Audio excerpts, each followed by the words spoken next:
Hi friends, ನಮಸ್ಕಾರ. ನಾನು ಮೌರ್ಯ ಪ್ರಾಪರ್ಟೀಸಿಂದ ಪ್ರವೀಣ್ ಯಾದವ್ ಮಾತಾಡ್ತಾ ಇರೋದು. ನಿಮಗೆ ಒಂದು ಬೆಂಗಳೂರು ನಿಯರ್ ಮೆಟ್ರೋ ಸ್ಟೇಷನ್ಗೆ ನಿಯರ್ ಆಗಿರೋ 26 ಗುಂಟೆ ಪ್ರಾಪರ್ಟಿ ಚೀಪ್ ರೇಟಲ್ಲಿ ತೋರ್ಸೋಕ್ಕೆ ಬಂದಿದ್ದೀನಿ. ಜಸ್ಟ್ 8 ಲಕ್ಷ ರೂಪಾಯಿ ಪರ್ ಗುಂಟೆ. ಪಕ್ಕದಲ್ಲಿ ಆಲ್ಮೋಸ್ಟ್ ಆಲ್ ಎಲ್ಲ ಡೆವಲಪ್ಡ್ ಲೆವೆಟ್ ಆಗಿದೆ. ಸಪ್ತಗಿರಿ ಲೆವೆಟ್, ಹನುಮಸಾಗರ, ಬಾಲಾಜಿ ಎನ್ಕ್ಲೇವ್, ಬಸವೇಶ್ವರ ಲೆವೆಟ್ ಈ ಪ್ರಾಪರ್ಟಿಗೆ ಅಟ್ಯಾಚಲ್ಲಿದೆ. ಮಾದಾವರ ಮೆಟ್ರೋ ಸ್ಟೇಷನ್ ಈ ಪ್ರಾಪರ್ಟಿಗೆ ಜಸ್ಟ್ 4 ಕಿಲೋಮೀಟರ್ಸಲ್ಲಿದೆ ಫ್ರೆಂಡ್ಸ್. ಹಾಗೆ ಮಾದನಾಯಕಳಿ ನ್ಯಾಷನಲ್ ಹೈವೇ ನಿಮಗೆ ಒಂದು 4 ಕಿಲೋಮೀಟ್ರ್ ಆಗುತ್ತೆ ಫ್ರೆಂಡ್ಸ್. ಈ ಪ್ರಾಪರ್ಟಿ ಓನರ್ ಕೋಟಿಂಗ್ ಪ್ರೈಸ್ ಬಂದು 8 ಲಕ್ಷ ರೂಪಾಯಿ ಪರ್ ಗುಂಟೆ.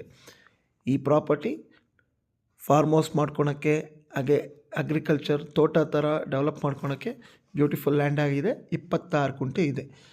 ಆಲ್ಮೋಸ್ಟ್ ಆಲ್ ಅಕ್ಕಪಕ್ಕ ಎಲ್ಲ ಡೆವಲಪ್ ಆಗಿದೆ ಫ್ರೆಂಡ್ಸ್. ಇಂಟ್ರೆಸ್ಟ್ ಇದ್ದವರು ಕಾಲ್ ಮಾಡಿ, ಹಾಗೆ ಲೈಕ್ ಮಾಡಿ, ಸಬ್ಸ್ಕ್ರೈಬ್ ಮಾಡಿ. ಬೆಂಗಳೂರು ನಿಯರಲ್ಲಿ ಇಷ್ಟು ಕಮ್ಮಿ, ಬೆಂಗಳೂರು ನಿಯರಲ್ಲಿ ಈ ಥರ ಚಾನ್ಸ್ ಪ್ರಾಪರ್ಟಿ ಸಿಗೋಲ್ಲ ಫ್ರೆಂಡ್ಸ್. ಮಿಸ್ ಮಾಡ್ಕೋಬೇಡಿ. ಇಂಟ್ರೆಸ್ಟ್ ಇದ್ದವ್ರು ಕಾಲ್ ಮಾಡಿ, ಹಾಗೆ ಲೈಕ್ ಮಾಡಿ ಫ್ರೆಂಡ್ಸ್. Thank you.